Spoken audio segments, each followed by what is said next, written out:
ವೃತ್ತಗಳು ಈ ಪಾಠಕ್ಕೆ ಸಂಬಂಧಪಟ್ಟ ಹಾಗೆ 3 ಪರಿಕಲ್ಪನೆಗಳನ್ನ ತಿಳ್ಕೊಂಡಿದ್ವಿ.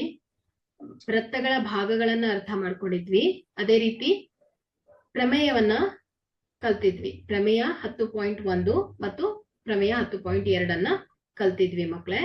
ಸೊ ಇವತ್ತಿನ ಕ್ಲಾಸ್ ಅಲ್ಲಿ ಕೆಲವು ಅಭ್ಯಾಸ ಲೆಕ್ಕಗಳನ್ನ ಮಾಡ್ತಾ ಹೋಗೋಣ.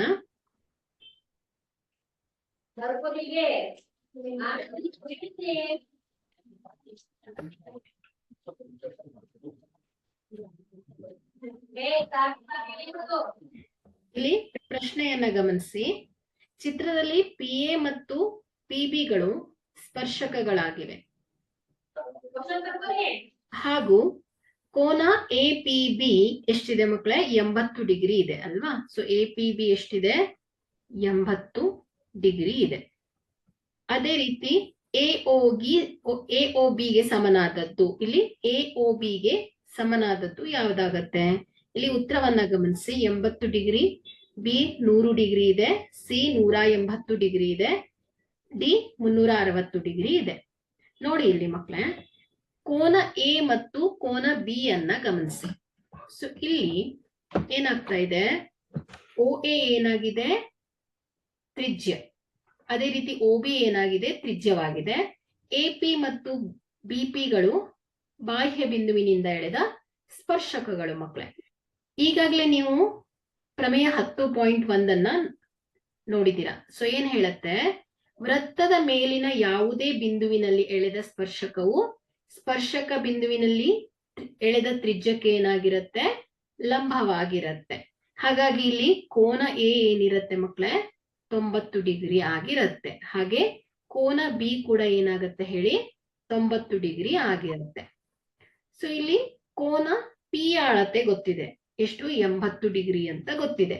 ಸೊ ಇಲ್ಲಿ ಕೋನ AOB ಅಳತೆಯನ್ನ ಕಂಡು ಹಿಡಿಬೇಕಲ್ವಾ? ಸೊ ನಿಮ್ಗೆ ಚತುರ್ಭುಜದ ಒಳಕೋನಗಳ ಮೊತ್ತ ಗೊತ್ತಿದೆ.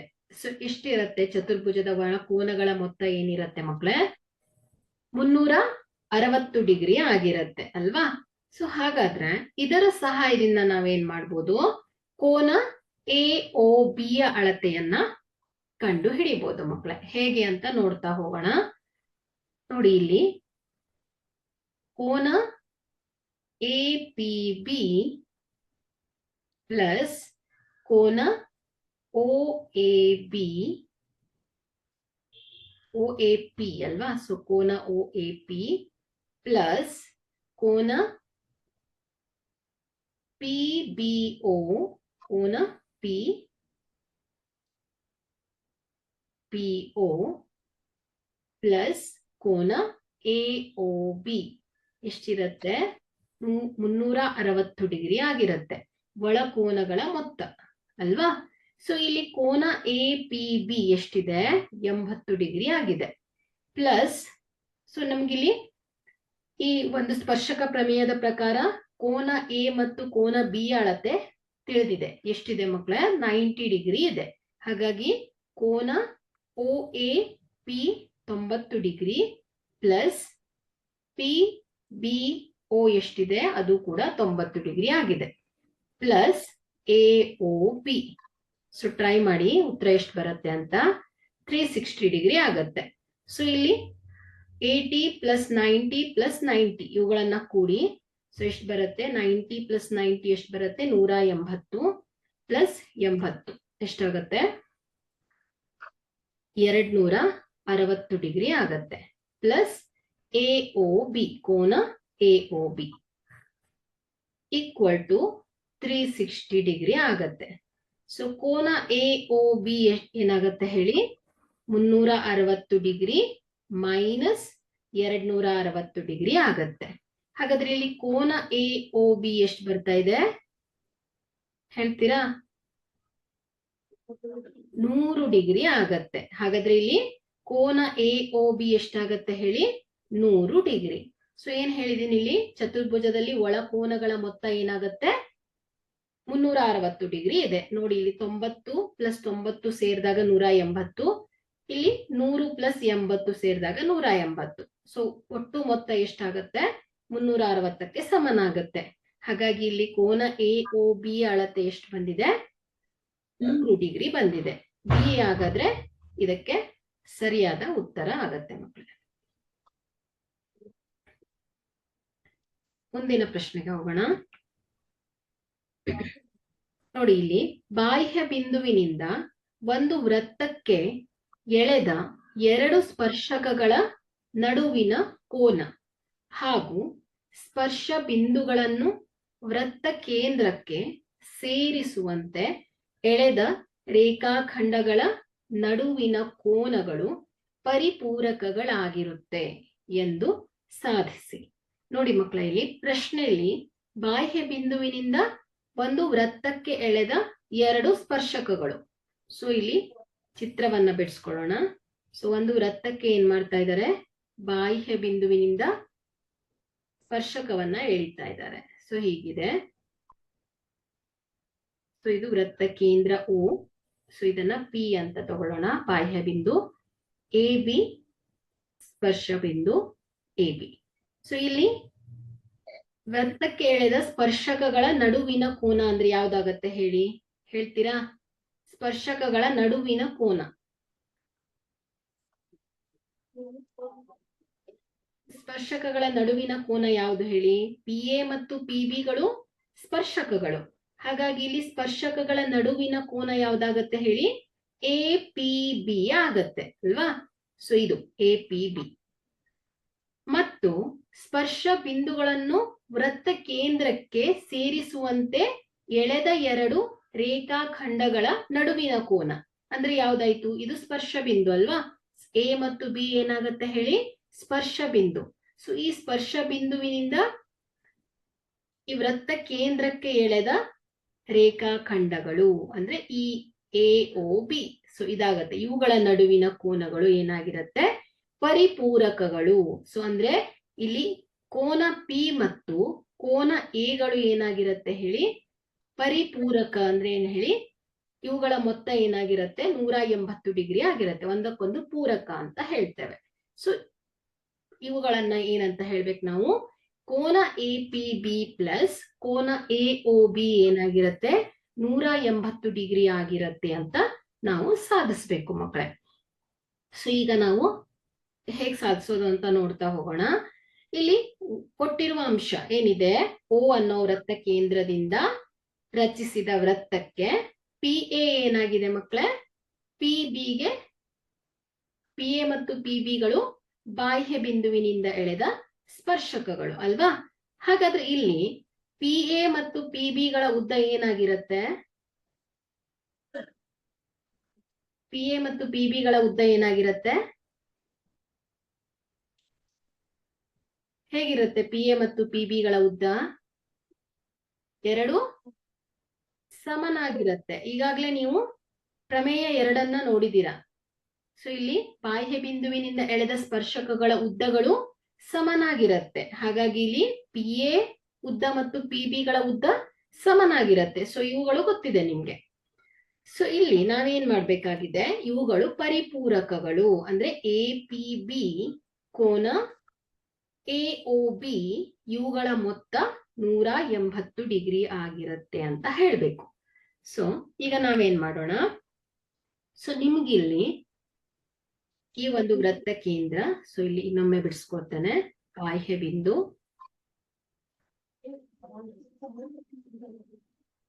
ಏನಾದ್ರೂ ಡೌಟ್ಸ್ ಬಂದ್ರೆ ಕೇಳ್ಬೋದು. APB ಇದು O. ಓಕೆ. ಸೊ ಇಲ್ಲಿ ಬಾಹ್ಯ ಬಿಂದು P. ಸೊ ಇಲ್ಲಿ ನೋಡಿ, ವೃತ್ತ ಯಾವುದೇ ಸ್ಪರ್ಶ ಬಿಂದುವಿನಲ್ಲಿ ಎಳೆದ ಸ್ಪರ್ಶಕವು ಈ ಸ್ಪರ್ಶ ಬಿಂದುವಿನ ಮೂಲಕ ಹಾದು ಹೋಗುವ ತ್ರಿಜ್ಯಕ್ಕೆ ಏನಾಗಿರುತ್ತೆ ಮಕ್ಕಳೇ? ಲಂಬವಾಗಿರುತ್ತೆ. ಹಾಗಾಗಿ 10.1ನೇ ಪ್ರಮೇಯದ ಪ್ರಕಾರ. ಹಾಗಾಗಿ ನಾವಿಲ್ಲಿ ಕೋನ A ಎಷ್ಟಿರುತ್ತೆ ಮಕ್ಕಳೇ? 90 ಡಿಗ್ರಿ ಇರುತ್ತೆ. ಅದೇ ರೀತಿ PBO ಕೋನ ಹೇಗಿರುತ್ತೆ? ಅದು ಕೂಡ 90 ಡಿಗ್ರಿ ಇರುತ್ತೆ. ಹಾಗಾಗಿ ನಾನಿಲ್ಲಿ ಏನ್ ಬರ್ದಿದ್ದೇನೆ? ಕೋನ OAP 90 ಡಿಗ್ರಿ ಆದರೆ ಕೋನ OBP ಕೂಡ ಏನಾಗಿರುತ್ತೆ? 90 ಡಿಗ್ರಿ ಆಗಿರುತ್ತೆ. ಸೊ ಇದು ಸ್ಪರ್ಶಕ ಪ್ರಮೇಯದ ಪ್ರಕಾರ. ಸೊ ಇಲ್ಲಿ ನಾವೇನ್ ಹೇಳ್ಬೇಕಿಲ್ಲಿ? P ಕೋನ ಮತ್ತು O ಕೋನಗಳು ಪರಿಪೂರಕಗಳು. ಹಾಗಾಗಿ ಇಲ್ಲಿ ಚತುರ್ಭುಜದ 4 ಬಾಹುಗಳಿದೆ ಅಲ್ವಾ, ಹಾಗಾಗಿ ಇಲ್ಲಿ ಒಣ ಕೋನಗಳ ಮೊತ್ತ ಎಷ್ಟು ಬರುತ್ತೆ? 360 ಡಿಗ್ರಿ ಆಗತ್ತೆ. ಹಾಗಾಗಿ ಇಲ್ಲಿ ಕೋನ OAP ಪ್ಲಸ್ ಕೋನ APB ಪ್ಲಸ್ ಕೋನ OBP ಪ್ಲಸ್ ಕೋನ AOB ಎಷ್ಟಿರುತ್ತೆ ಹೇಳಿ? 360 ಡಿಗ್ರಿ ಆಗಿರುತ್ತೆ ಮಕ್ಕಳೇ. ಸೊ ಇಲ್ಲಿ ಒಳಕೋನಗಳ ಮೊತ್ತಗಳನ್ನ ಹೇಗೆ ಕಂಡುಹಿಡಿತೀರಾ ಹೇಳಿ?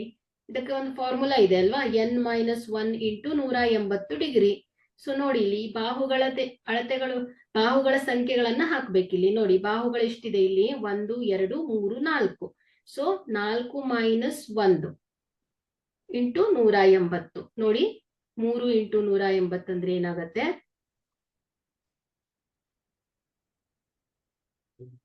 ಸಾರಿ, 4 ಅಲ್ವಾ? 4 - 1 3 ಆಗತ್ತೆ. ಸೊ 180 - 36 360 ಆಗತ್ತಾ? 54 ಆಗತ್ತಲ್ಲ, 540 ಆಗತ್ತೆ. ಸಾರಿ, ಇದು ತಪ್ಪಿದೆ, ಒಂದ್ ಸೆಕೆಂಡ್. ಓಕೆ. ಸೊ ಇಲ್ಲಿ ಚತುರ್ಭುಜದಲ್ಲಿ 4 ಕೋನಗಳು ಅಂದ್ರೆ, ಸೊ ಈ ಫಾರ್ಮುಲಾ ಅಲ್ಲ, ಸಾರಿ. ಓಕೆ.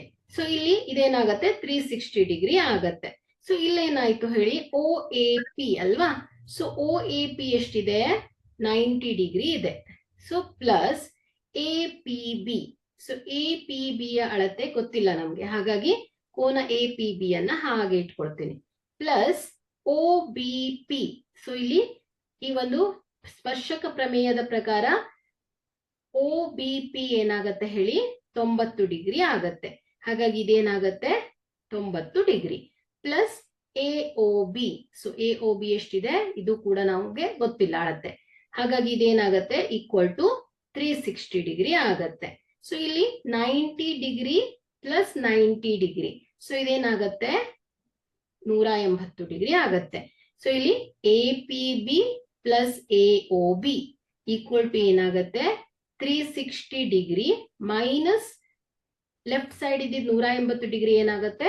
ರೈಟ್ ಸೈಡಿಗೆ ಹೋದಾಗ ಮೈನಸ್ 180 ಡಿಗ್ರಿ ಆಗತ್ತೆ. ಸೊ ಇಲ್ಲಿ ಕೋನ APB ಪ್ಲಸ್ ಕೋನ AOB ಎಷ್ಟಾಗತ್ತೆ ಮಕ್ಕಳೇ?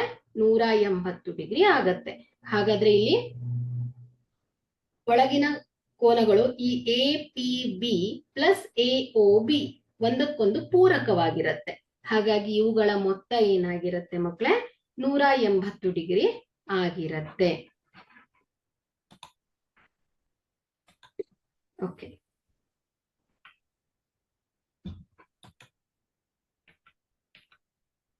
ಸೊ ಇಲ್ಲಿ ನೋಡಿ, ಒಂದು ವೃತ್ತವನ್ನು 2 ಬಿಂದುಗಳಲ್ಲಿ ಛೇದಿಸುವ ಸರಳ ರೇಖೆಯು ಇದಾಗಿದೆ. ಉತ್ತರವನ್ನ ಗಮನಿಸಿ. A ಛೇದಕ, B ಸ್ಪರ್ಶಕ, C ತ್ರಿಜ್ಯ, D ಲಂಬಕ. ಯಾವ್ದಾಗತ್ತೆ ಹೇಳಿ? ಒಂದು ವೃತ್ತವನ್ನು 2 ಬಿಂದುಗಳಲ್ಲಿ ಛೇದಿಸುವ ಸರಳ ರೇಖೆ ಯಾವ್ದಾಗತ್ತೆ? ಒಂದು ವೃತ್ತವನ್ನು 2 ಬಿಂದುಗಳಲ್ಲಿ ಛೇದಿಸುವ ಸರಳ ರೇಖೆ ಏನಾಗತ್ತೆ ಮಕ್ಕಳೇ? ಛೇದಕ ಆಗತ್ತೆ. ಎರಡನೇ ಪ್ರಶ್ನೆಯನ್ನ ಗಮನಿಸಿ. ವೃತ್ತವನ್ನು ಸ್ಪರ್ಶಕ ಒಂದು ಸಂಧಿಸುವ ಬಿಂದುಗಳ ಸಂಖ್ಯೆ ಎಷ್ಟು? ವೃತ್ತವನ್ನು ಸ್ಪರ್ಶಕ ಒಂದು ಸಂಧಿಸುವ ಬಿಂದುಗಳ ಸಂಖ್ಯೆ ಎಷ್ಟಾಗತ್ತೆ?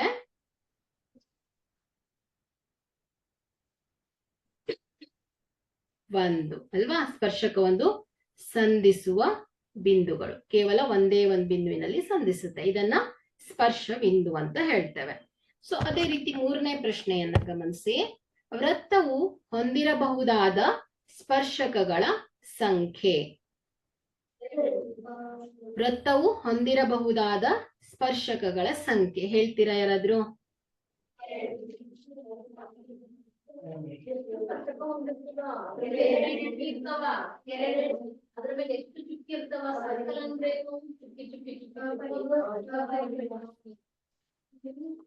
ಸ್ಪರ್ಶಕಗಳು ಎಷ್ಟಿರುತ್ತೆ ನೋಡಿ. ವೃತ್ತದ ಮೇಲೆ, ಈ ಒಂದು ವೃತ್ತ ಪರಿಧಿಯ ಮೇಲೆ ಇಲ್ಲೊಂದು ಬಿಂದುವನ್ನ ಗುರುತಿಸ್ತೇನೆ. ಸೊ ಇಲ್ಲೊಂದು ಸ್ಪರ್ಶಕವನ್ನ ಎಳಿತೇನೆ, ಇದು ಸ್ಪರ್ಶಕವಾಗತ್ತೆ. ಇನ್ನೊಂದು ಬಿಂದುವನ್ನ ಗುರುತಿಸ್ತೇನೆ, ಇಲ್ಲೊಂದು ಸ್ಪರ್ಶಕವನ್ನ ಎಳಿತೇನೆ. ಹಾಗಾದ್ರೆ ಈ ವೃತ್ತದಲ್ಲಿ ಎಷ್ಟು ಸ್ಪರ್ಶಕವನ್ನ ಎಳಿಬಹುದು ಮಕ್ಕಳೇ? ಅಪರಿಮಿತ ಸಂಖ್ಯೆಯ ಸ್ಪರ್ಶಕಗಳನ್ನ ಎಳೆಯಬಹುದು. ಕರೆಕ್ಟ್. ಹಾಗಾದ್ರೆ ಡಿ ಏನಾಗತ್ತೆ? ಸರಿಯಾದ ಉತ್ತರ ಆಗತ್ತೆ. ಮುಂದಿನ ಪ್ರಶ್ನೆಯನ್ನ ನೋಡಿ. ಏನಾದ್ರೂ ಡೌಟ್ಸ್ ಬಂದ್ರೆ ಕೇಳಿ ಮಧ್ಯದಲ್ಲಿ, ಏನ್ ತೊಂದ್ರೆ ಇಲ್ಲ. ನೆಕ್ಸ್ಟ್ ನೋಡಿ, ವೃತ್ತದ ವ್ಯಾಸದ ಅಂತ್ಯ ಬಿಂದುವಿನಲ್ಲಿ. ಸೊ ಇಲ್ಲಿ ಇವುಗಳು ಏನಾಗುತ್ತೆ ಮಕ್ಕಳೇ? ಸ್ಪರ್ಶಕಗಳು ಪರಸ್ಪರ ಹೇಗಿರತ್ತೆ? ಛೇದಿಸುತ್ತವೆಯೋ, ಐಕ್ಯವಾಗುತ್ತವೆಯೋ, ಸಮಾಂತರವಾಗಿರುತ್ತದೆಯೋ ಅಥವಾ ಲಂಬವಾಗಿರುತ್ತದೆ? ನೋಡಿ, ಇದು ವೃತ್ತ. ಸೊ ವೃತ್ತ ಕೇಂದ್ರದ ಮೂಲಕ ಹಾದು ಹೋಗುತ್ತೆ ವ್ಯಾಸ ಅಲ್ವಾ? ಹಾಗಾದ್ರೆ ಈ ವ್ಯಾಸದ ಅಂತ್ಯ ಬಿಂದುಗಳು ಯಾವ್ದಾಯ್ತು? ಎ ಮತ್ತು ಬಿ ಗಳು ಅಂತ್ಯ ಬಿಂದುಗಳು. ಈ ಅಂತ್ಯ ಬಿಂದುವಿನಲ್ಲಿ ನಾನೇನ್ ಮಾಡ್ತೇನೆ? ಸ್ಪರ್ಶಕವನ್ನ ಎಳಿತೇನೆ. ಸೊ ಇವುಗಳು ಹೇಗಿರತ್ತೆ ಹೇಳಿ? ಹೇಗಿರುತ್ತೆ?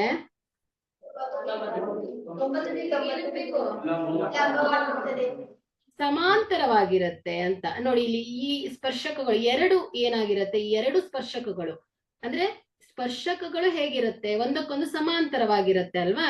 ಸೊ ಲಂಬವಾಗಿರುತ್ತೆ ಅಲ್ಲ. ಸೊ ಇವುಗಳು ಸಮಾಂತರವಾಗಿರುತ್ತೆ. ಪರಸ್ಪರ ಅಂತ ಕೇಳಿದ್ದಾರೆ, ಹಾಗಾಗಿ ಇವುಗಳು ಸಮಾಂತರವಾಗಿರುತ್ತೆ. ಸೊ ಸಿ ಏನಾಗತ್ತೆ? ಸರಿಯಾದ ಉತ್ತರ ಆಗತ್ತೆ. ಸೊ ಮುಂದಿನ ಪ್ರಶ್ನೆಯನ್ನ ಗಮನಿಸಿ.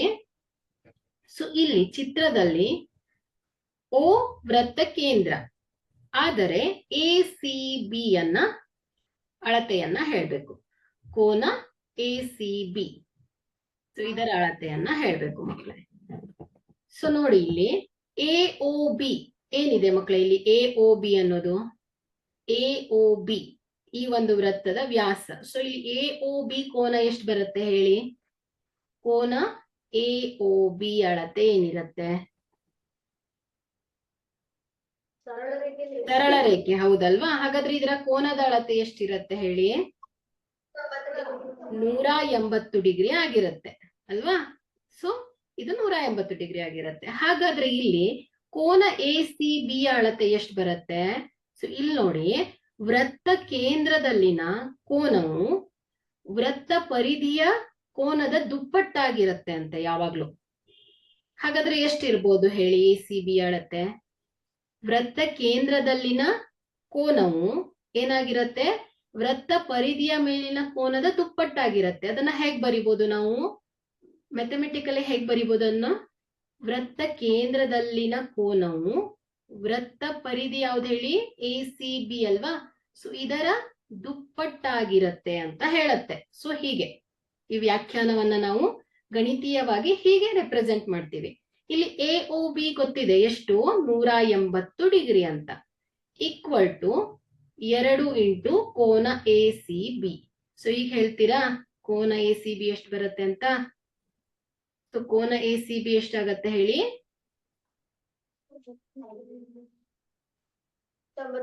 90 ಡಿಗ್ರಿ ಆಗತ್ತೆ. ಓಕೆ, ಕೋನ ಎ ಸಿ ಬಿ ಏನಾಯ್ತು ಹೇಳಿ? 90 ಡಿಗ್ರಿ. ಅಂದ್ರೆ ಈ ಒಂದು ಕೋನ ಏನ್ ಹೇಳತ್ತೆ? ವೃತ್ತ ಪರಿಧಿಯಲ್ಲಿನ ಕೋನದ ದುಪ್ಪಟ್ಟು ಈ ವೃತ್ತ ಕೇಂದ್ರದಲ್ಲಿನ ಕೋನ ಇರುತ್ತೆ ಅಂತ. ಸೊ ಹಾಗಾದ್ರೆ ಇದು 90 ಆದ್ರೆ ಇದರ ಕೇಂದ್ರದಲ್ಲಿನ ಕೋನ ಏನಾಗಿರ್ಬೇಕು? 180 ಡಿಗ್ರಿ. ಸೊ ಈ ವ್ಯಾಖ್ಯೆಗೆ ಸರಿ ಆಯ್ತು. ಹಾಗಾಗಿ ಇಲ್ಲಿ ಉತ್ತರ ಏನಾಯ್ತು ಹೇಳಿ? ಸಿ ಏನಾಗತ್ತೆ? ಸರಿಯಾದ ಉತ್ತರ ಆಗತ್ತೆ.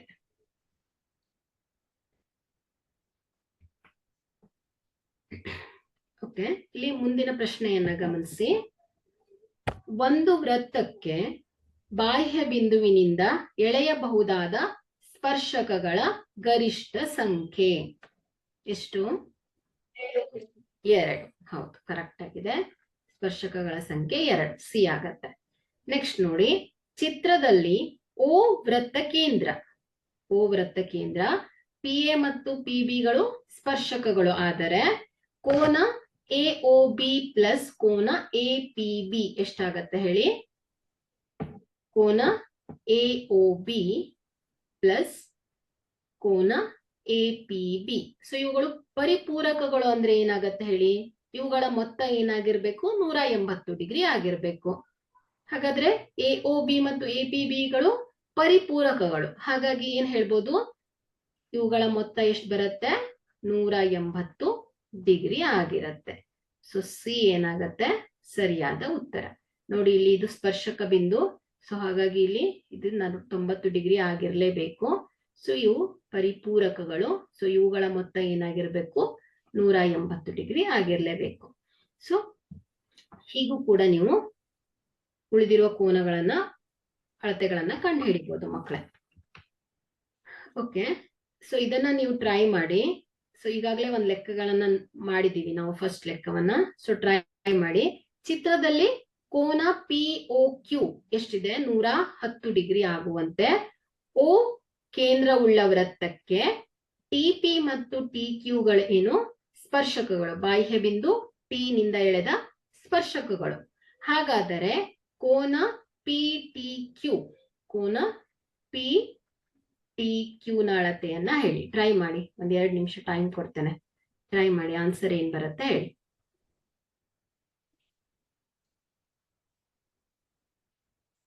ಕೋನ PTQ.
ಗೊತ್ತಾಯ್ತಾ ಆನ್ಸರು?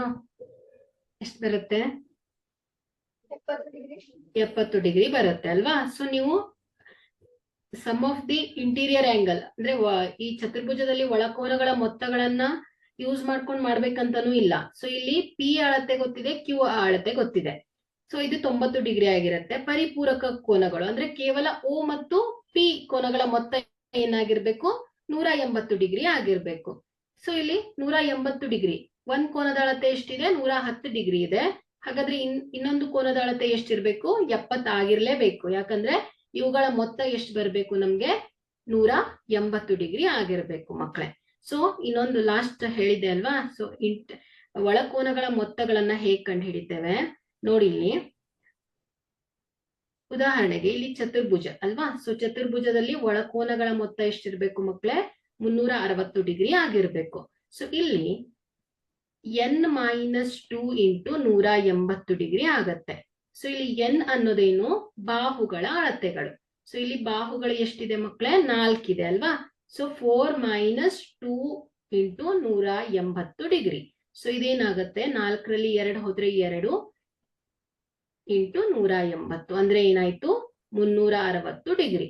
ಸೊ ಇದು ಒಳಕೋನಗಳ ಮೊತ್ತಗಳನ್ನ ಕಂಡು ಹಿಡಿಬೇಕಾದ್ರೆ ಈ ಸೂತ್ರವನ್ನ ಬಳಸ್ತೇವೆ ಮಕ್ಕಳೇ. ಸೊ ಉದಾಹರಣೆಗೆ ಟ್ರಯಾಂಗಲ್ ಅಲ್ಲಿ, ಸೊ ತ್ರಿಭುಜದಲ್ಲಿ ಒಳಕೋನಗಳ ಮೊತ್ತ ಎಷ್ಟಿರುತ್ತೆ ಹೇಳಿ, 180 ಡಿಗ್ರಿ ಆಗಿರುತ್ತೆ. ಸೊ ನೋಡಿ ಇಲ್ಲಿ n-2 ಇಂಟು 180 ಡಿಗ್ರಿ. ಸೊ ಇಲ್ಲಿ n ಅನ್ನೋದೇನಾಗತ್ತೆ ಮಕ್ಕಳೇ, ಬಾಹುಗಳ ಅಳತೆಗಳು. ಸೊ ಇಲ್ಲಿ 3 - 1 ಇಂಟು 180 ಡಿಗ್ರಿ ಅಂದ್ರೆ ಏನಾಗತ್ತೆ, 3 - 2 ಅಂದ್ರೆ 1 ಇಂಟು 180 ಡಿಗ್ರಿ. ಎಷ್ಟು ಬರುತ್ತೆ, 180 ಡಿಗ್ರಿ ಇರುತ್ತೆ. ಸೊ ಬಾಹುಗಳ ಸಂಖ್ಯೆಗಳ ಆಧಾರದ ಮೇಲೆ ನಾವು ಒಳಕೋನಗಳ ಮೊತ್ತಗಳನ್ನ ಕಂಡು ಹಿಡಿತೇವೆ.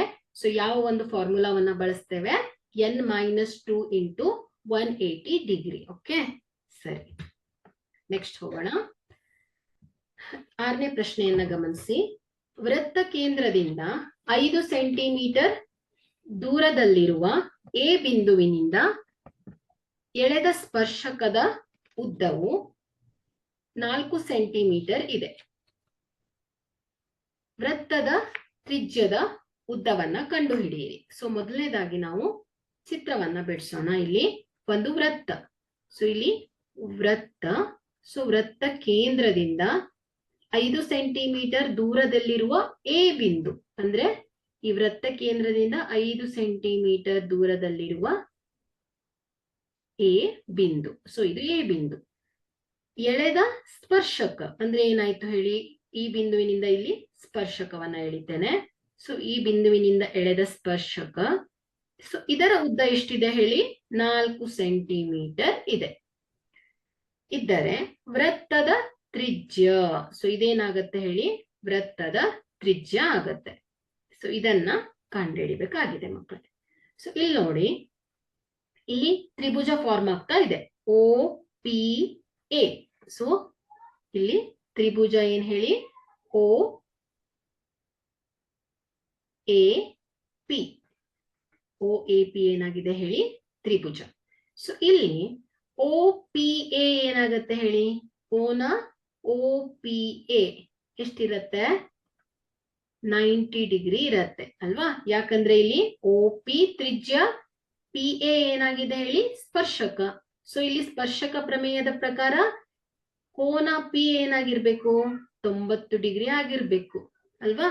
ಸೊ ಕೋನ ಓ ಪಿ ಎ ಏನಾಗತ್ತೆ ಹೇಳಿ, 90 ಡಿಗ್ರಿ ಆಗತ್ತೆ. ಯಾಕಂದ್ರೆ ಇಲ್ಲಿ ವೃತ್ತದ ಮೇಲಿನ ಯಾವುದೇ ಬಿಂದುವಿನಲ್ಲಿ ಎಳೆದ ಸ್ಪರ್ಶಕವು ಸ್ಪರ್ಶ ಬಿಂದುವಿನಲ್ಲಿ ಎಳೆದ ತ್ರಿಜ್ಯಕ್ಕೆ ಏನಾಗಿರತ್ತೆ, ಲಂಬವಾಗಿರತ್ತೆ. ಸೊ ಇದೇನಾಯ್ತು ಹೇಳಿ, ಒಂದು ಲಂಬ ಕೋನ ತ್ರಿಭುಜ ಆಯ್ತು. ಸೊ ಇದು ಲಂಬ ಕೋನ ತ್ರಿಭುಜ ಆದ್ರೆ, ಸೊ ಇಲ್ಲಿ ನಮ್ಗೆ ಪೈಥಾಗೋರಸ್ ಪ್ರಮೇಯ ಗೊತ್ತಿದೆ. ಏನ್ ಹೇಳತ್ತೆ, ವಿಕರಣದ ಮೇಲಿನ ವರ್ಗವು ಉಳಿದೆರಡು ಬಾಹುಗಳ ವರ್ಗಕ್ಕೆ ಸಮನಾಗತ್ತೆ ಅಲ್ವಾ. ಎರಡು ಬಾಹುಗಳ ವರ್ಗಗಳ ಮೊತ್ತಕ್ಕೆ ಸಮನಾಗತ್ತೆ ಅಂತ ಗೊತ್ತಿದೆ. ಹಾಗಾಗಿ ಇಲ್ಲಿ ನಾನೇನ್ ಬರಿಬಹುದು, O A square, O A square is equal to ಏನಾಗತ್ತೆ ಹೇಳಿ, O P square plus P A square ಆಗತ್ತೆ. ಪಿ ಎ ಸ್ಕ್ವೇರ್ ಆಗತ್ತೆ. ಸೊ ಇಲ್ಲಿ ಓ ಎ ಸ್ಕ್ವೇರ್ ಎಷ್ಟಿದೆ, 5 ಘಾತ 2 equal to O P square plus P A ಎಷ್ಟಿದೆ, 4 ಘಾತ 2, 4 ರ ಘಾತ 2 ಆಗತ್ತೆ. ಸೊ ಇಲ್ಲಿ 5 ಇಂಟು 5 ಏನಾಗತ್ತೆ ಮಕ್ಕಳೇ, 25 equal to O P square plus 4 4 16 ಆಗತ್ತೆ. So O P square is equal to ಏನಾಗತ್ತೆ, 25 minus 16. O P square is equal to ಏನಾಗತ್ತೆ, 25 ಮೈನಸ್ 16 ಅಂದ್ರೆ 9 ಬರುತ್ತೆ. So O P is equal to ಏನಾಗತ್ತೆ ಹೇಳಿ, ವರ್ಗಮೂಲ 9. ಸೊ ಇದೇನಾಗತ್ತೆ, ವರ್ಗಮೂಲ 9 ಅಂದ್ರೆ 3 ಸೆಂಟಿಮೀಟರ್ ಆಗತ್ತೆ. ಸೊ ಇದೇನಾಗತ್ತೆ ಹೇಳಿ, ವೃತ್ತದ ತ್ರಿಜ್ಯ. ಸೊ ಇದು ವೃತ್ತದ ತ್ರಿಜ್ಯ. ಸೊ ಈ ವೃತ್ತದ ತ್ರಿಜ್ಯದ ಉದ್ದ ಎಷ್ಟಾಗಿದೆ, 3 ಸೆಂಟಿಮೀಟರ್ ಆಗಿದೆ.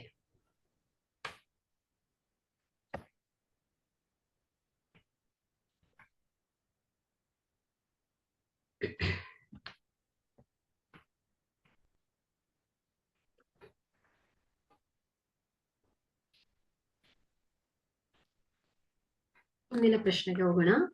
ಓ ವೃತ್ತ ಕೇಂದ್ರವಿರುವ ಒಂದು ವೃತ್ತಕ್ಕೆ ಪಿ ಬಿಂದುವಿನಿಂದ ಎಳೆದ ಸ್ಪರ್ಶಕಗಳಾದ ಪಿ ಎ ಮತ್ತು ಪಿ ಬಿ ಗಳ ನಡುವಿನ ಕೋನ 80 ಡಿಗ್ರಿ ಆದರೆ ಕೋನ ಪಿ ಒ ಎ ದ ಅಳತೆಯು. ನೋಡಿ ಇಲ್ಲಿ ಒಂದು ವೃತ್ತ ಕೇಂದ್ರ ಓ, ಈ ವೃತ್ತಕ್ಕೆ ಪಿ ಬಿಂದುವಿನಿಂದ ಎಳೆದ ಸ್ಪರ್ಶಕಗಳು ಅಂದ್ರೆ ಪಿ ಬಾಹ್ಯ ಬಿಂದು. ಸೊ ಇದರಿಂದ ಎಳೆದ ಸ್ಪರ್ಶಕಗಳು ಎ ಮತ್ತು ಬಿ ಸ್ಪರ್ಶ ಬಿಂದುಗಳು. ಸೊ ಎಳೆದ ಸ್ಪರ್ಶಕಗಳು. ಸೊ ಇಲ್ಲಿ ಪಿ ಎ ಮತ್ತು ಪಿ ಬಿ ಗಳ ನಡುವಿನ ಕೋನ ಅಂದ್ರೆ ಪಿ ಎ ಮತ್ತು ಪಿ ಬಿ ಗಳ ನಡುವಿನ ಕೋನ ಎಷ್ಟಿದೆ, 80 ಡಿಗ್ರಿ ಆಗಿದೆ. ಹಾಗಾದರೆ ಕೋನ ಪಿ ಒ ಎ, ಸೊ ಕೋನ ಪಿ ಒ ಎ, ಸೊ ಈ ಅಳತೆಯನ್ನ ಹೇಳ್ಬೇಕು, ಕೋನ ಪಿ ಒ ಎ. ಸೊ ಇದರ ಅಳತೆಯನ್ನ ಹೇಳ್ಬೇಕು. ಸೊ ಕೋನ ಎ ಒ ಬಿ ಅನ್ನ ಈಸಿಯಾಗಿ ಹೇಳ್ಬಿಡ್ತಿದ್ರಿ, ಯಾಕಂದ್ರೆ ಇಲ್ಲಿ ಕೋನ ಪಿ ಮತ್ತು ಕೋನ ಎ ಗಳು ಪರಿಪೂರಕಗಳಾಗಿರೋದ್ರಿಂದ ಇದನ್ನ ಈಸಿಯಾಗಿ ಹೇಳ್ಬಿಡ್ತಿದ್ರಿ ನೀವು. ಬಟ್ ಇಲ್ಲಿ ಏನ್ ಹೇಳ್ತಾ ಇದ್ದಾರೆ ಅವರು, ಕೋನ ಎ ಒ ಪಿ ಅಳತೆಯನ್ನ ಕೇಳ್ತಾ ಇದ್ದಾರೆ. ಸೊ ಇಲ್ಲಿ ಕೋನ ಪಿ ಎ ಒ ಮತ್ತು ಕೋನ ಪಿ ಬಿ ಒಗಳು ಏನು 90 ಡಿಗ್ರಿ. ಯಾಕಂದ್ರೆ ವೃತ್ತದ ಮೇಲಿನ ಯಾವುದೇ ಬಿಂದುವಿನಲ್ಲಿ ಎಳೆದ ಸ್ಪರ್ಶ ಬಿಂದುವಿನಲ್ಲಿ ಏನ್ ಮಾಡುತ್ತೆ, ಎಳೆದ ತ್ರಿಜ್ಯಕ್ಕೆ ಲಂಬವಾಗಿರುತ್ತೆ. ಹಾಗಾಗಿ ಇಲ್ಲಿ ನಾವೇನ್ ಬರೆಯೋಣ, ಕೋನ P A O equal to P B O ಏನಾಗತ್ತೆ, 90 ಡಿಗ್ರಿ ಆಗಿರುತ್ತೆ. ಸೊ ಇದು ಪ್ರಮೇಯದ ಪ್ರಕಾರ, 10.1 ಪ್ರಮೇಯದ ಪ್ರಕಾರ. ಸೊ ಇಲ್ಲಿ ಕೋನ ಎ ಪಿ ಬಿ ಎಷ್ಟಿದೆ, 80 ಡಿಗ್ರಿ ಇದೆ. ಸೊ ಕೊಟ್ಟಿರುವ ಅಂಶ. ಸೊ ಇಲ್ಲಿ ಈ ಒಂದು ಚತುರ್ಭುಜದಲ್ಲಿ ಒಳಕೋನಗಳ ಮೊತ್ತ ಎಷ್ಟು ಹೇಳುತ್ತೆ, 360 ಡಿಗ್ರಿ ಅಂತ. ಹಾಗಾಗಿ ನಾವೇನ್ ಬರಿಬಹುದು ಇಲ್ಲಿ ಮಕ್ಕಳೇ, ಕೋನ ಎ ಒ ಬಿ ಪ್ಲಸ್ ಕೋನ ಎ ಪಿ ಬಿ ಪ್ಲಸ್ ಕೋನ ಪಿ ಎ ಒ ಪ್ಲಸ್ ಕೋನ ಪಿ ಬಿ ಒ ಎಷ್ಟಿರುತ್ತೆ, 360 ಡಿಗ್ರಿ ಇರುತ್ತೆ. ಚತುರ್ಭುಜದ ಒಳಕೋನಗಳ ಮೊತ್ತ. ಸೊ ಇಲ್ಲಿ ಕೋನ ಎ ಒ ಬಿ ಅಧಿಕ್ ಎ ಪಿ ಬಿ ಎಷ್ಟಿದೆ, 80 ಡಿಗ್ರಿ ಪ್ಲಸ್ ಸ್ಪರ್ಶಕ ಪ್ರಮೇಯದ ಪ್ರಕಾರ ಪಿ ಎ ಒ 90 ಡಿಗ್ರಿ ಇದೆ ಪ್ಲಸ್ ಪಿ ಬಿ ಒ ಎಷ್ಟಿದೆ ಹೇಳಿ, ಅದು ಕೂಡ 90 ಡಿಗ್ರಿ ಇದೆ. ಹಾಗಾಗಿ ಈಕ್ವಲ್ ಟು ಏನಾಗುತ್ತೆ, 360 ಡಿಗ್ರಿ.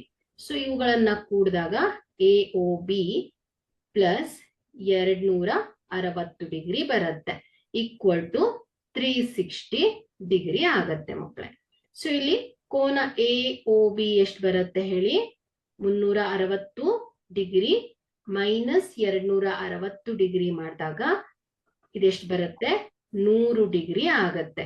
ಸೊ ನಮ್ಗಿಲ್ಲಿ ಕೋನ ಎ ಒ ಬಿ ಎಷ್ಟು ಸಿಕ್ತು ಹೇಳಿ, 100 ಡಿಗ್ರಿ ಸಿಕ್ತು ಎ ಒ ಬಿ. ಸೊ ನಮ್ಗಿಲ್ಲಿ ಹೇಳ್ತಾ ಇರೋದೇನು, ಎ ಒ ಪಿ ಅಳತೆಯನ್ನ ಕೇಳ್ತಾ ಇದ್ದಾರೆ ಅಲ್ವಾ. ಸೊ ಇಲ್ಲಿ ನಾವೇನ್ ಮಾಡೋಣ, ಎರಡನೇ ಪ್ರಮೇಯವನ್ನ ಬಳಸೋಣ. ಸೊ ಇಲ್ಲಿ ಎರಡನೇ ಪ್ರಮೇಯ ಏನ್ ಹೇಳುತ್ತೆ, ಬಾಹ್ಯ ಬಿಂದುವಿನಿಂದ ವೃತ್ತಕ್ಕೆ ಎಳೆದ ಸ್ಪರ್ಶಕಗಳ ಉದ್ದಗಳು ಏನಾಗಿರುತ್ತೆ ಹೇಳಿ, ಸಮನಾಗಿರತ್ತೆ ಅಲ್ವಾ. ಹಾಗಾಗಿ ನಾವೇನ್ ಬರಿಬಹುದು ಇಲ್ಲಿ, P A equal to P B ಅಂತ ಬರಿಬಹುದು. ಯಾಕೆ ಹೇಳಿ, ಪಿ ಎ ಮತ್ತು ಪಿ ಬಿಗಳು ಬಾಹ್ಯ ಬಿಂದುವಿನಿಂದ ಎಳೆದ ಸ್ಪರ್ಶಕಗಳು. ಸೊ ಇವುಗಳ ಉದ್ದಗಳು ಸಮನಾಗಿರುತ್ತೆ. ಅದೇ ರೀತಿ A O equal to O B ಆಗತ್ತೆ. ಯಾಕೆ, ಒಂದೇ ವೃತ್ತದ ತ್ರಿಜ್ಯಗಳು ಅಲ್ವಾ. ಸೊ ಎ ಒ ಮತ್ತು ಒ ಬಿಗಳು ಒಂದೇ ವೃತ್ತದ ತ್ರಿಜ್ಯಗಳು. ಹಾಗಾಗಿ ಎ ಒ ಈಕ್ವಲ್ ಟು ಏನಾಗತ್ತೆ ಹೇಳಿ, ಒ ಬಿ ಆಗತ್ತೆ. ಅದೇ ರೀತಿ ಒ ಪಿ ಈಕ್ವಲ್ ಟು ಏನಾಗತ್ತೆ ಹೇಳಿ, ಒ ಪಿ ಆಗತ್ತೆ. ಯಾಕಂದ್ರೆ ಒಂದೇ ವೃತ್ತದಲ್ಲಿ ಇದು ಈ ಒಂದು ತ್ರಿಜ್ಯ ಎ ಪಿ ಒ ಮತ್ತು ಪಿ ಬಿ ಒಗಳ ಸಾಮಾನ್ಯ ಬಾಹುಗಳು. ಸೊ ಇದೇನಾಗತ್ತೆ ಹೇಳಿ, ಸಾಮಾನ್ಯ ಬಾಹುಗಳಾಗತ್ತೆ. ಹಾಗಾದ್ರೆ ಇಲ್ಲಿ ಬಾಹು ಬಾಹು ಬಾಹು ಸಿದ್ಧಾಂತದ ಪ್ರಕಾರ ಏನ್ ಹೇಳ್ಬೋದು, ತ್ರಿಭುಜ ಎ ಪಿ ಒ ಹಾಗೂ ಚಿತ್ರವನ್ನ ಗಮನಿಸ್ತಾ ಇರಿ, ತ್ರಿಭುಜ ಎ ಪಿ ಒ ಮತ್ತು ತ್ರಿಭುಜ ಪಿ ಒ ಬಿಗಳು ಏನಾಗುತ್ತೆ ಹೇಳಿ, ಸರ್ವಸಮ ತ್ರಿಭುಜಗಳು. ಸೊ ಸರ್ವಸಮ ತ್ರಿಭುಜಗಳಾದ್ರೆ ಏನಾಗತ್ತೆ, ಅನುರೂಪ ಕೋನಗಳು ಸಮನಾಗಿರತ್ತೆ, ಅನುರೂಪ ಬಾಹುಗಳ ಅಳತೆಗಳು ಕೂಡ ಏನಾಗತ್ತೆ ಮಕ್ಕಳೇ, ಸಮನಾಗತ್ತೆ ಅಲ್ವಾ. ಸೊ ಒಂದು ತ್ರಿಭುಜದಲ್ಲಿ 3 ಬಾಹುಗಳು, ಇನ್ನೊಂದು ತ್ರಿಭುಜದ 3 ಬಾಹುಗಳ ಅನುರೂಪ ಬಾಹುಗಳು ಕೂಡ ಸಮನಾಗಿರತ್ತೆ. ಹಾಗಾಗಿ ನಾವೇನ್ ಹೇಳ್ಬೋದು ಇಲ್ಲಿ, ಕೋನ ಬಿ ಯಾವುದಕ್ಕೆ ಸಮನಾಗತ್ತೆ, ಕೋನ ಎ ಗೆ ಸಮನಾಗತ್ತೆ. ಕೋನ ಬಿ ಪಿ ಒ ಕೋನ ಎ ಪಿ ಒ ಕೋನಕ್ಕೆ ಸಮನಾಗತ್ತೆ. ಕೋನ ಎ ಒ ಪಿ ಕೋನ ಪಿ ಒ ಬಿ ಕೋನಕ್ಕೆ ಸಮನಾಗತ್ತೆ. ಯಾಕಂದ್ರೆ ಈ ಎರಡು ತ್ರಿಭುಜಗಳು ಏನು, ಸರ್ವಸಮ ತ್ರಿಭುಜಗಳು. ಪಿ ಒ ಎ ಸರ್ವಸಮ ತ್ರಿಭುಜ ಪಿ ಒ ಬಿ ಆಯ್ತು. ಸೊ ಇಲ್ಲಿ ಎ ಕೋನ ಎಷ್ಟಿದೆ 90 ಡಿಗ್ರಿ ಇದ್ರೆ ಕೋನ ಬಿ ಕೂಡ ಏನಾಗುತ್ತೆ 90 ಡಿಗ್ರಿನೇ ಇರುತ್ತೆ. ಸೊ ಅದೇ ರೀತಿ ಇಲ್ಲಿ ಎ ಪಿ ಬಿ ಎಷ್ಟಿದೆ 80 ಡಿಗ್ರಿ ಆದ್ರೆ ಈ ಅರ್ಧ ಕೋನ ಏನಾಗುತ್ತೆ 40 ಡಿಗ್ರಿ ಇರ್ಲೇಬೇಕು. ಸೊ ಇದು ಎಷ್ಟಿರ್ಬೇಕು, ಇದು ಕೂಡ 40 ಡಿಗ್ರಿ ಆಗಿರ್ಬೇಕು. ಹಾಗಾಗಿ ಇಲ್ಲಿ ಕೋನ ಎ ಪಿ ಒ ಮತ್ತು ಕೋನ B P O 40 degree. So ಹಾಗಾದ್ರೆ ಇಲ್ಲಿ ನಮ್ಗೆ ಎ ಒ ಬಿ ಕೋನ ಗೊತ್ತಿದೆ, ಎಷ್ಟು 100 ಡಿಗ್ರಿ ಅಂತ ಗೊತ್ತಿದೆ. ಹಾಗಾದ್ರೆ ಕೋನ ಪಿ ಒ ಎ 50 ಡಿಗ್ರಿ ಆದರೆ ಕೋನ ಪಿ ಒ ಬಿ ಎಷ್ಟಾಗ್ಬೇಕು, ಇದು ಕೂಡ 50 ಡಿಗ್ರಿ ಆಗ್ಬೇಕು. ಯಾಕಂದ್ರೆ ಇವುಗಳ ಮೊತ್ತ ಎಷ್ಟಿದೆ 100 ಇದೆ. ಸೊ ಎಕ್ಸಾಕ್ಟ್ ಆಗಿ ಅರ್ಧವಾಗತ್ತೆ. ಸೊ ಇಲ್ಲಿ ಈ ಕೋನ ಪಿ ಒ ಎ ಅಳತೆ ಎಷ್ಟು ಬರುತ್ತೆ ಹೇಳಿ, 50 ಡಿಗ್ರಿ ಆಗಿರತ್ತೆ. ಸೊ ಇದೆಲ್ಲ ಗೊತ್ತಿರ್ಬೇಕು ಅಂದ್ರೆ ನೀವು ಪ್ರಮೇಯವನ್ನ ಚೆನ್ನಾಗಿ ಅರ್ಥ ಮಾಡ್ಕೊಂಡಿರ್ಬೇಕು. ಸೊ ಅಲ್ಲಿ ಯಾವ್ಯಾವ ಸಿದ್ಧಾಂತಗಳನ್ನ ಬಳಸಿದ್ದಾರೆ. ಸೊ ಸರ್ವಸಮ ತ್ರಿಭುಜಗಳು ಅಂದ್ರೆ ಏನು, ಸರ್ವಸಮ ತ್ರಿಭುಜಗಳು, ಎರಡು ತ್ರಿಭುಜಗಳು ಸಮನಾಗ್ಬೇಕಂದ್ರೆ ಬಾಹುಗಳು ಹೇಗಿರ್ಬೇಕು, ಕೋನಗಳ ಅಳತೆಗಳು ಯಾವ ರೀತಿ ಇರ್ಬೇಕು. ಸೊ ಇದನ್ನೆಲ್ಲ ತಿಳ್ಕೊಂಡ್ರೆ ಸೊ ಈ ಪ್ರಾಬ್ಲಮ್ಸ್ ಅನ್ನ ನೀವು ಈಸಿಯಾಗಿ ಸಾಲ್ವ್ ಮಾಡ್ಬೋದು. ಯಾಕಂದ್ರೆ ನಾ ಹೇಳಿದೆ ಅಲ್ವಾ, ಸೊ ಈ ಪ್ರಮೇಯಗಳನ್ನ ಅರ್ಥ ಮಾಡ್ಕೊಳ್ರಿ. ಸೊ ಅದಕ್ಕೆ ಅಪ್ಲೈಡ್ ಆಗಿ ನಿಮ್ಗೆ ಏನ್ ಬರುತ್ತೆ ಮಕ್ಕಳೇ, ಸಮಸ್ಯೆಗಳು ಬರ್ತದೆ, ಇಲ್ಲಿ ಅಭ್ಯಾಸ ಲೆಕ್ಕಗಳು ಬರುತ್ತೆ. ಹಾಗಾಗಿ ತುಂಬಾ ಚೆನ್ನಾಗಿ ಪ್ರಮೇಯವನ್ನ ಅರ್ಥ ಮಾಡ್ಕೊಳ್ಳಿ, ಈಸಿ ಇದೆ. ಸೊ ಚೆನ್ನಾಗಿ ಅರ್ಥ ಮಾಡ್ಕೊಳ್ಳಿ, ಪ್ರಾಕ್ಟೀಸ್ ಮಾಡಿ ಅದನ್ನ. ಸೊ ಅದನ್ನ ರೈಟ್ ಮಾಡಿ ಪರ್ಫೆಕ್ಟ್ ಮಾಡ್ಕೊಳ್ಬೇಕು. ಓಕೆ, ಸರಿ, ಮುಂದಿನ ಪ್ರಶ್ನೆಗೆ ಹೋಗೋಣ.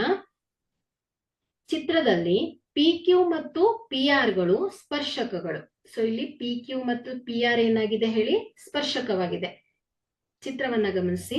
ಪಿ ಏನಾಗಿದೆ ಹೇಳಿ, ಬಾಹ್ಯ ಬಿಂದು ಆಗಿದೆ. ಸೊ ಇಲ್ಲಿ ಕೋನ ಪಿ ಕ್ಯೂ ಆರ್, ಕೋನ ಪಿ ಕ್ಯೂ ಆರ್ ಎಷ್ಟಿದೆ, 60 ಡಿಗ್ರಿ ಆಗಿದೆ. ಪಿ ಕ್ಯೂ ಆರ್ ಎಷ್ಟಿದೆ, 60 ಡಿಗ್ರಿ ಆಗಿದೆ. ಪಿ ಕ್ಯೂ ಎಷ್ಟಿದೆ ಮಕ್ಕಳೇ, 9 ಸೆಂಟಿಮೀಟರ್ ಇದೆ. ಸೊ ಪಿ ಕ್ಯೂ ಎಷ್ಟಿದೆ, 9 ಸೆಂಟಿಮೀಟರ್ ಇದೆ. ಹಾಗಾದ್ರೆ ಜ್ಯ ಯಾವ್ದಾಗತ್ತೆ ಇಲ್ಲಿ, ಜ್ಯ ಯಾವುದು, ಕ್ಯೂ ಆರ್ ಜ್ಯ ಅಲ್ವಾ. ಸೊ ಜ್ಯ ಅಂದ್ರೇನು, ವೃತ್ತದ ಮೇಲಿನ ಯಾವುದೇ ಎರಡು ಬಿಂದುಗಳನ್ನ ಸೇರಿಸುವ ರೇಖಾಖಂಡವನ್ನ ಏನಂತ ಹೇಳ್ತೇವೆ, ಜ್ಯ ಅಂತ ಹೇಳ್ತೇವೆ. ಸೊ ಇದು ಕೇಂದ್ರದ ಮೂಲಕ ಹಾದು ಹೋಗ್ತಾ ಇರಲ್ಲ, ಸೊ ಇಲ್ಲಿ ಎರಡು ಬಿಂದುಗಳನ್ನ ಸೇರಿಸ್ತಾ ಇದೆ. ಸೊ ಇದನ್ನ ಜ್ಯ ಅಂತ ಹೇಳ್ತೇವೆ. ಹಾಗಾದ್ರೆ ಈ ಕ್ಯೂ ಆರ್ ಜ್ಯಾದ ಉದ್ದವನ್ನ ಹೇಳ್ಬೇಕಾಗಿದೆ. ಸೊ ಕ್ಯೂ ಆರ್, ಸೊ ಜ್ಯಾದ ಉದ್ದವನ್ನ ಹೇಳ್ಬೇಕು. ಸೊ ಇಲ್ಲಿ ಪಿ ಕ್ಯೂ 9 ಸೆಂಟಿಮೀಟರ್ ಆದರೆ ಪಿ ಆರ್ ಎಷ್ಟಿರತ್ತೆ ಹೇಳಿ, ಪಿ ಆರ್ ಎಷ್ಟಿರತ್ತೆ, P R ಎಷ್ಟಿರತ್ತೆ,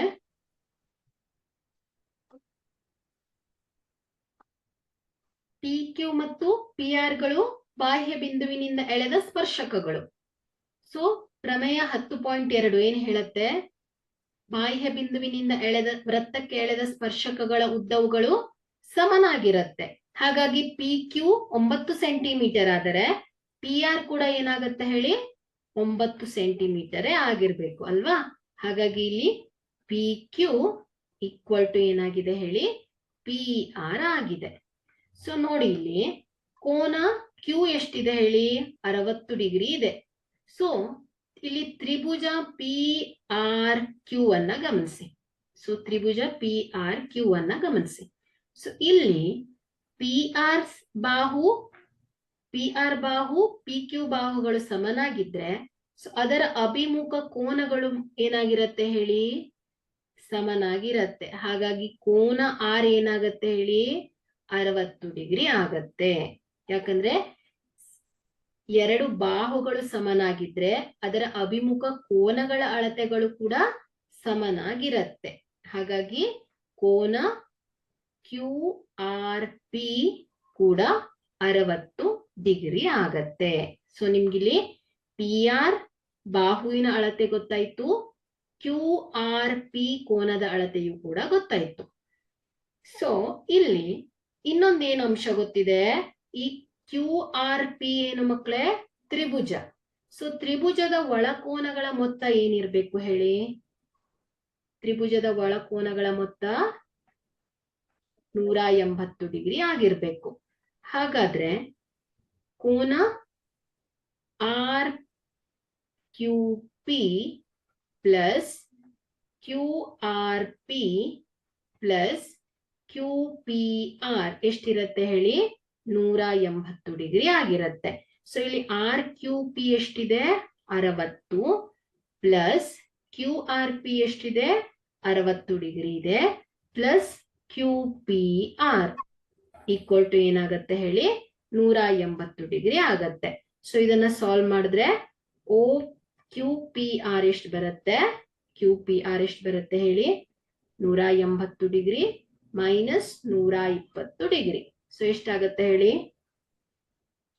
Q P R ಎಷ್ಟು ಬರುತ್ತೆ? 60 ಡಿಗ್ರಿ ಬರುತ್ತೆ. ಹಾಗಾದ್ರೆ ಇಲ್ಲಿ ಕ್ಯೂ ಪಿ ಆರ್ ಎಷ್ಟು ಬಂತು? 60 ಡಿಗ್ರಿ ಬಂತು. ಹಾಗಾದ್ರೆ ಇಲ್ಲಿ ತ್ರಿಭುಜ ಆರ್ ಪಿ ಕ್ಯೂ ಅನ್ನ ಗಮನಿಸಿ. ಎಲ್ಲಾ ಕೋನಗಳು ಸಮನಾಗಿದೆ ಅಂದ್ರೆ ಏನ್ ಹೇಳ್ಬಹುದು? ಎಲ್ಲಾ ಬಾಹುಗಳ ಅಳತೆಗಳು ಕೂಡ ಸಮನಾಗತ್ತೆ. ಸೊ ಇಂತಹ ತ್ರಿಭುಜಗಳನ್ನ ಏನಂತ ಹೇಳ್ತೇವೆ? ಎಲ್ಲಾ ಬಾಹುಗಳ ಅಳತೆಗಳು ಸಮನಾಗಿದ್ದು ಎಲ್ಲಾ ಕೋನಗಳ ಅಳತೆಗಳು ಸಮನಾಗಿದ್ರೆ ಅಂತಹ ತ್ರಿಭುಜಗಳನ್ನ ಸಮಬಾಹು ತ್ರಿಭುಜ ಅಂತ ಹೇಳ್ತೇವೆ. ಹಾಗಾದ್ರೆ ನಾವು ಈಸಿಯಾಗಿ ಹೇಳ್ಬೋದು ಕ್ಯೂ ಆರ್ ಜಾದ ಉದ್ದ 9 ಸೆಂಟಿಮೀಟರ್ ಅಲ್ವಾ?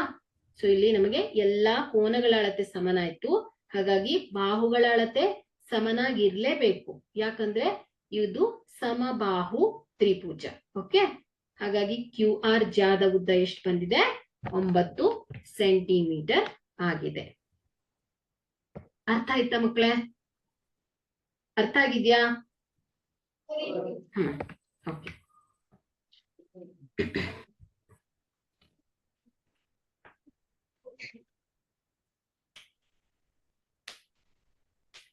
ಓಕೆ, ಇಲ್ಲಿ 7ನೇ ಪ್ರಶ್ನೆಯನ್ನ ಗಮನಿಸಿ. 2 ಏಕಕೇಂದ್ರೀಯ ವೃತ್ತಗಳ ತ್ರಿಜ್ಯಗಳು 5 ಸೆಂಟಿಮೀಟರ್ ಮತ್ತು 3 ಸೆಂಟಿಮೀಟರ್ ಆಗಿವೆ. ಚಿಕ್ಕ ವೃತ್ತಕ್ಕೆ ಸ್ಪರ್ಶಿಸುವಂತೆ ದೊಡ್ಡ ವೃತ್ತದ ಜ್ಯಾದ ಉದ್ದವನ್ನ ಕಂಡು ಹಿಡಿಯಿರಿ. ನೋಡಿ, ಇಲ್ಲಿ 2 ವೃತ್ತಗಳಿದೆ. ಚಿಕ್ಕ ವೃತ್ತ, ಸೊ ಏಕಕೇಂದ್ರೀಯ ಅಂದ್ರೆ ಸೊ ಕೇಂದ್ರಗಳು ಒಂದೇ ಆಗಿದೆ. ಸೊ ಇಲ್ಲಿ ವೃತ್ತಗಳ ತ್ರಿಜ್ಯಗಳು 3 ಸೆಂಟಿಮೀಟರ್ ಮತ್ತು 5 ಸೆಂಟಿಮೀಟರ್. ಸೊ ಇದೇನಾಗಿದೆ? 3 ಸೆಂಟಿಮೀಟರ್ ಇದೆ ಚಿಕ್ಕ ವೃತ್ತ C1. ದೊಡ್ಡ ವೃತ್ತ C2 ಏನಿದೆ 5 ಸೆಂಟಿಮೀಟರ್ ಇದೆ. ಸೊ ಇದು 3 ಸೆಂಟಿಮೀಟರ್, ಇದು ದೊಡ್ಡ ವೃತ್ತದ್ದು 5 ಸೆಂಟಿಮೀಟರ್ ಆಗಿದೆ. ಸೊ ಈ ಚಿಕ್ಕ ವೃತ್ತಕ್ಕೆ ಸ್ಪರ್ಶಿಸುವಂತೆ ದೊಡ್ಡ ವೃತ್ತದ ಜ್ಯಾ ಅಂದ್ರೆ ದೊಡ್ಡ ವೃತ್ತಕ್ಕೆ ಹೀಗೆ ಜ್ಯಾವನ್ನ ಎಳೆದ್ರೆ ಸೊ ಅದೇನಾಗತ್ತೆ? ಈ ಬಿಂದುವಿನಲ್ಲಿ ಸ್ಪರ್ಶಿಸುತ್ತೆ. ಅಂದ್ರೆ ಏನಾಯ್ತು? ಇದು ಎ ಬಿ ಏನಾಯ್ತು ಹೇಳಿ? ಸ್ಪರ್ಶಕ ಆಯ್ತು. ಯಾವುದಕ್ಕೆ? ಚಿಕ್ಕ ವೃತ್ತಕ್ಕೆ ಎ ಬಿ ಸ್ಪರ್ಶಕವಾದರೆ ದೊಡ್ಡ ವೃತ್ತಕ್ಕೆ ಎ ಬಿ ಏನಾಗ್ತಾ ಇದೆ ಹೇಳಿ? ಜ್ಯಾ ಆಗ್ತಾ ಇದೆ. ಆದರೆ ಸೊ ಇದರ ಉದ್ದ ಅಂದ್ರೆ ಎ ಬಿ ಅನ್ನ ನಾವು ಕಂಡು ಹಿಡಿಬೇಕು. ಸೊ ಪ್ರಶ್ನೆಯನ್ನ ಸರಿಯಾಗಿ ಅರ್ಥ ಮಾಡ್ಕೊಳ್ಳಿ. ಎ ಬಿ ಅನ್ನ ಕಂಡು ಹಿಡಿಬೇಕು. ಸೊ ನಾವಿಲ್ಲೇನ್ ಮಾಡೋಣ? ಒಂದು ಚಿಕ್ಕ ರಚನೆಯನ್ನ ಮಾಡ್ಕೊಳ್ಳೋಣ. ಸೊ ಇಲ್ಲಿ ಚಿಕ್ಕ ತ್ರಿಜ್ಯ, ಸೊ ಇಲ್ಲಿ ಈ ಓ ಬಿ ಅನ್ನ ಸೇರಿಸ್ತಾ ಇದ್ದೇನೆ. ಸೊ ಓ ಪಿ ಮತ್ತು ಓ ಬಿ ಅನ್ನ ಸೇರಿಸೋಣ.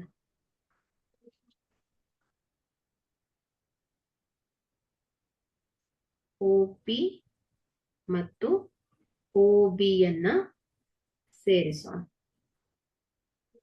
ಸೊ ಇದು ತ್ರಿಜ್ಯ ರಚನೆ. ಓಕೆ, ಸೊ ಇಲ್ಲಿ ಓ ಪಿ ಏನಿದೆ ಹೇಳಿ? ಚಿಕ್ಕ ವೃತ್ತದ ತ್ರಿಜ್ಯ ಎಷ್ಟಿದೆ? 3 ಸೆಂಟಿಮೀಟರ್. ಇದು ಚಿಕ್ಕ ವೃತ್ತದ ತ್ರಿಜ್ಯ. ಅದೇ ರೀತಿ ಓ ಬಿ ಏನಿದೆ? 5 ಸೆಂಟಿಮೀಟರ್. ಸೊ ಇದೇನಾಗಿದೆ? ದೊಡ್ಡ ವೃತ್ತದ ತ್ರಿಜ್ಯ. ದೊಡ್ಡ ವೃತ್ತದ ತ್ರಿಜ್ಯವಾಗಿದೆ. ಸೊ ಇಲ್ಲಿ ತ್ರಿಭುಜ ಓ ಪಿ ಬಿ ಯಲ್ಲಿ ತ್ರಿಭುಜ ಓ ಪಿ ಬಿ ಯಲ್ಲಿ ಸೊ ಇಲ್ಲಿ ವೃತ್ತದ ಮೇಲಿನ ಯಾವುದೇ ಬಿಂದುವಿನಲ್ಲಿ ಎಳೆದ ಸ್ಪರ್ಶಕವು ಸ್ಪರ್ಶ ಬಿಂದುವಿನಲ್ಲಿ ಏನ್ ಮಾಡತ್ತೆ, ಎಳೆದ ತ್ರಿಜ್ಯಕ್ಕೆ ಲಂಬವಾಗಿರತ್ತೆ. ಹಾಗಾಗಿ ಇಲ್ಲಿ ಪಿ ಏನಾಗತ್ತೆ ಹೇಳಿ, 90 ಡಿಗ್ರಿ ಆಗತ್ತೆ. ಸೊ ಇದು 90 ಡಿಗ್ರಿ ಆದ್ರೆ ಮಕ್ಕಳೇ, ಸೊ ಓ ಪಿ ಬಿ ಏನಾಗ್ತಾ ಇದೆ ಹೇಳಿ, ಒಂದು ಲಂಬಕೋನ ತ್ರಿಭುಜ. ಸೊ ಈ ಲಂಬಕೋನ ತ್ರಿಭುಜದಲ್ಲಿ ನಾವು ಪೈಥಾಗೋರಸ್ ಪ್ರಮೇಯವನ್ನ ಬಳಸ್ಕೊಂಡು ಸೊ ಪಿ ಬಿ ಯ ಉದ್ದವನ್ನ ಕಂಡು ಹಿಡಿಬಹುದು.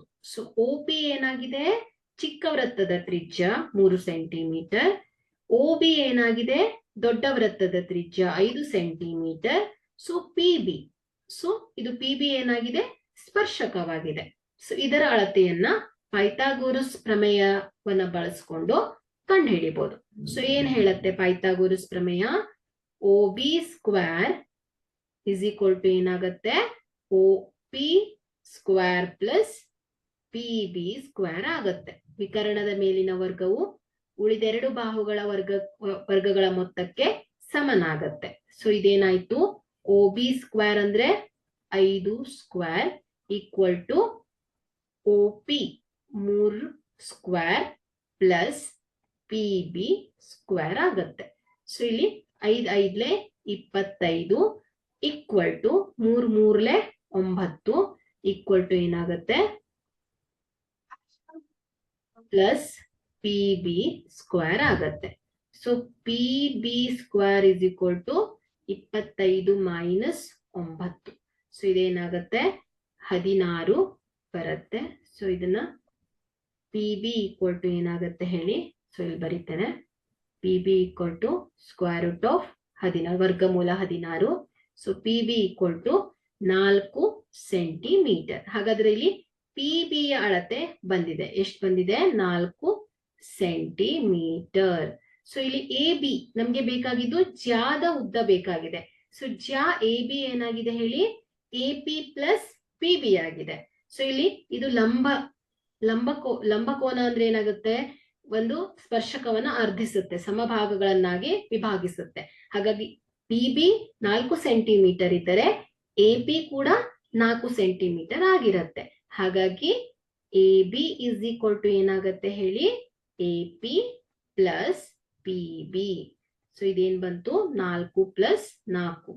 ಸೊ ಇದೆಷ್ಟು ಬರುತ್ತೆ ಮಕ್ಕಳೇ, 8 ಸೆಂಟಿಮೀಟರ್. ಹಾಗಾದ್ರೆ ಇಲ್ಲಿ ದೊಡ್ಡ ವೃತ್ತದ ಜ್ಯಾದ ಉದ್ದ 8 ಸೆಂಟಿಮೀಟರ್ ಆಗಿದೆ.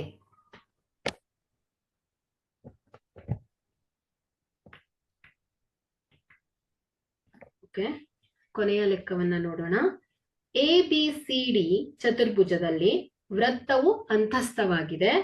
A B plus C D equal to A D plus B C ಎಂದು ಸಾಧಿಸಿ. ಚಿತ್ರವನ್ನ ಗಮನಿಸಿ. ಸೊ ಇಲ್ಲಿ ನೋಡಿ, ಇಲ್ಲಿ ಡಿ ಅನ್ನ ಗಮನಿಸಿ. ಸೊ ಡಿ ಏನಾಗತ್ತೆ ಹೇಳಿ, ಬಾಹ್ಯ ಬಿಂದು. ಡಿ ಆರ್ ಮತ್ತು ಡಿ ಎಸ್ ಏನ್ ಹೇಳಿ, ಈ ಒಂದು ವೃತ್ತಕ್ಕೆ ಎಳೆದ ಸ್ಪರ್ಶಕಗಳು. ಹಾಗಾದ್ರೆ ಡಿ ಆರ್ ನ ಉದ್ದ ಡಿ ಎಸ್ ಗೆ ಸಮನಾಗತ್ತೆ ಅಲ್ವಾ, ಡಿ ಆರ್ ಡಿ ಎಸ್ ಗೆ ಸಮನಾಗತ್ತೆ. ಅದೇ ರೀತಿ ಸಿ ಏನಾಗಿದೆ, ಬಾಹ್ಯ ಬಿಂದು. ಸೊ ಈ ಬಾಹ್ಯ ಬಿಂದು ಸಿ ಆರ್ ಮತ್ತು ಸಿ ಕ್ಯೂ ಏನಾಗಿದೆ ಹೇಳಿ, ಬಾಹ್ಯ ಬಿಂದುವಿನಿಂದ ವೃತ್ತಕ್ಕೆ ಎಳೆದ ಸ್ಪರ್ಶಕ. ಹಾಗಾದ್ರೆ ಇವುಗಳ ಉದ್ದಗಳು ಸಮನಾಗಿರುತ್ತೆ. ಅದೇ ರೀತಿ ಬಿ ಬಿಂದುವನ್ನ ಗಮನಿಸಿ. ಸೊ ಇದು ಬಾಹ್ಯ ಬಿಂದು. ಸೊ ಈ ಬಾಹ್ಯ ಬಿಂದುವಿನಿಂದ ಬಿ ಪಿ ಮತ್ತು ಬಿ ಕ್ಯೂಗಳು ವೃತ್ತಕ್ಕೆ ಎಳೆದ ಸ್ಪರ್ಶಕಗಳು. ಸೊ ಇವುಗಳ ಉದ್ದಗಳು ಸಮನಾಗಿರುತ್ತೆ. ಅದೇ ರೀತಿ ಎ ಬಿಂದುವನ್ನ ಗಮನಿಸಿ. ಎ ಏನಾಗಿದೆ, ಬಾಹ್ಯ ಬಿಂದು. ಎ ಎಸ್ ಮತ್ತು ಎ ಪಿ ಏನಾಗಿದೆ, ಬಾಹ್ಯ ಬಿಂದುವಿನಿಂದ ವೃತ್ತಕ್ಕೆ ಎಳೆದ ಸ್ಪರ್ಶಕಗಳು. ಸೊ ಇವುಗಳ ಉದ್ದಗಳು ಸಮನಾಗತ್ತೆ. ಹಾಗಾಗಿ ಮಕ್ಕಳೇ ಇಲ್ಲಿ D R equal to D S ಅಂತ ಬರೀಬಹುದು. D R equal to D S. So ಇಲ್ಲಿ ಬಾಹ್ಯ ಬಿಂದು ಡಿ ಇಂದ ವೃತ್ತಕ್ಕೆ ಎಳೆದ ಸ್ಪರ್ಶಕಗಳು. ಸೊ ಇದನ್ನ ಸಮೀಕರಣ 1 ಅಂತ ತಗೊಳ್ಳೋಣ. ಅದೇ ರೀತಿ A P equal to A S. ನೋಡಿ, ಎ ಪಿ ಈಕ್ವಲ್ ಟು ಏನಾಗತ್ತೆ, ಎ ಎಸ್ ಗೆ ಸಮನಾಗತ್ತೆ. ಸೊ ಬಾಹ್ಯ ಬಿಂದು ಎ ಇಂದ ವೃತ್ತಕ್ಕೆ ಎಳೆದ ಸ್ಪರ್ಶಕಗಳು. ಸೊ ಇದನ್ನ ಸಮೀಕರಣ 2 ಅಂತ ತಗೊಳ್ಳೋಣ. ಅದೇ ರೀತಿ ಬಿಪಿ ಮತ್ತು ಬಿಕ್ಯೂಗಳು ಸಮನಾಗಿದೆ. ಯಾಕಂದ್ರೆ ಬಾಹ್ಯ ಬಿಂದು ಬಿ ಇಂದ ವೃತ್ತಕ್ಕೆ ಎಳೆದ ಸ್ಪರ್ಶಕಗಳ ಉದ್ದಗಳು ಸಮನಾಗಿರತ್ತೆ. ಹಾಗಾಗಿ ಬಿಪಿ ಈಕ್ವಲ್ ಟು ಏನಾಗತ್ತೆ ಮಕ್ಕಳೇ, ಬಿಕ್ಯೂ ಆಗತ್ತೆ. ಅದೇ ರೀತಿ ಕೊನೆಯದು ಸಿ ಬಿಂದು, ಸಿ ಬಾಹ್ಯ ಬಿಂದುವಿನಿಂದ ವೃತ್ತಕ್ಕೆ ಎಳೆದ ಸ್ಪರ್ಶಕಗಳ ಉದ್ದಗಳು ಸಮನಾಗತ್ತೆ. ಹಾಗಾಗಿ ಸಿ ಆರ್ ಈಕ್ವಲ್ ಟು ಏನಾಗತ್ತೆ, ಸಿ ಕ್ಯೂ ಆಗತ್ತೆ. ಸೊ ಇದನ್ನ ಸಮೀಕರಣ 4 ಅಂತ ತಗೊಳ್ಳೋಣ. ಸೊ ಇಲ್ಲಿ ಸಮೀಕರಣ 1 ಪ್ಲಸ್ ಸಮೀಕರಣ 2 ಪ್ಲಸ್ ಸಮೀಕರಣ 3 ಪ್ಲಸ್ ಸಮೀಕರಣ 4. ಸೊ ಇವುಗಳನ್ನೆಲ್ಲ ಕೂಡಿಸಿ D R plus A P plus B P plus C R equal to D S plus A S plus B Q plus C Q. So ಇವುಗಳನ್ನೆಲ್ಲ ಕೂಡಿದೀವಿ ಈ ರೀತಿಯಾಗಿ. ಲೆಫ್ಟ್ ಸೈಡ್ ಇದ್ದಿದ್ದನ್ನ ಲೆಫ್ಟ್ ಸೈಡು, ರೈಟ್ ಸೈಡ್ ಇದ್ದಿದ್ದನ್ನ right side ಕೂಡಿದೀವಿ. So ಇಲ್ಲಿ ನೋಡಿ, T R plus R C ಅನ್ನ ಏನಂತ ಬರಿಬಹುದು ಹೇಳಿ?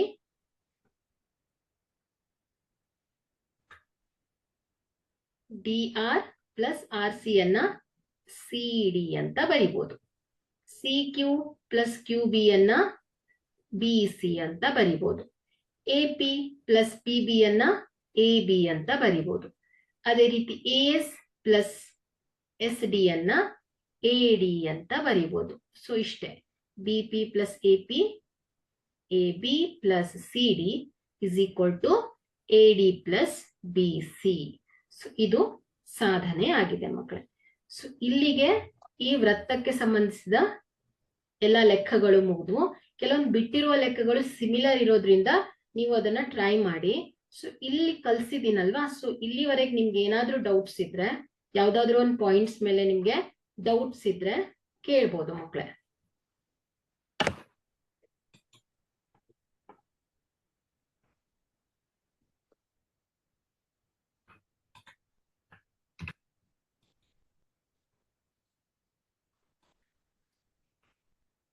ಏನಾದ್ರೂ ಡೌಟ್ಸ್ ಇದೆಯಾ?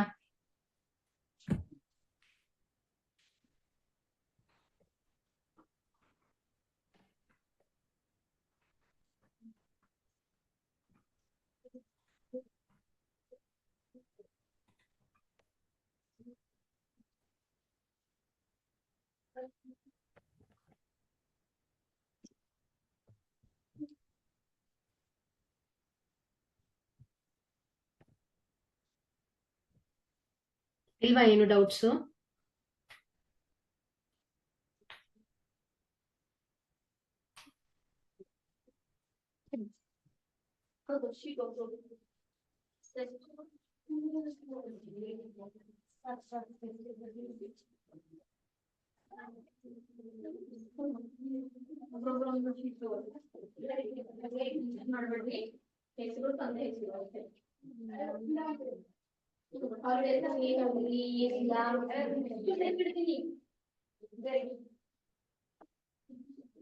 ಮೇಡಮ್ ಅವ್ರ ಕ್ಲಾಸ್ ಮೀಟಿಂಗ್ ನೋಡ್ರಿ, ಏನ್ ಡೌಟ್ಸ್ ಇದ್ರೆ ಕೇಳ್ರಿ.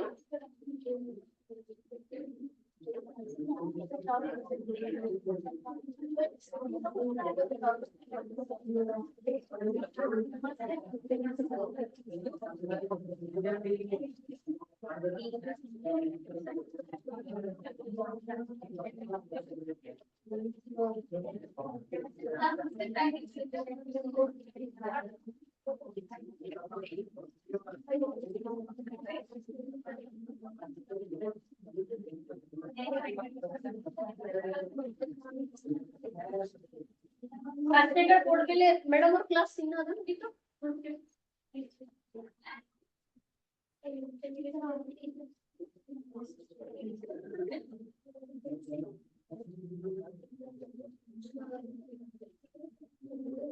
ಎಂಡ್ ಮಾಡುವ ಕ್ಲಾಸು.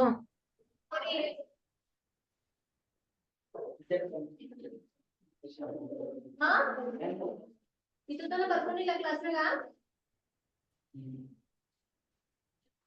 ಓಕೆ, ನೆಕ್ಸ್ಟ್ ಕ್ಲಾಸಲ್ಲಿ ಕಂಟಿನ್ಯೂ ಮಾಡ್ತೀನಿ. ನೆಕ್ಸ್ಟ್ ವೃತ್ತಗಳಿಗೆ ಸಂಬಂಧಿಸಿದ ವಿಸ್ತೀರ್ಣಗಳು ನಾಳೆ ಕ್ಲಾಸು. ಓಕೆ,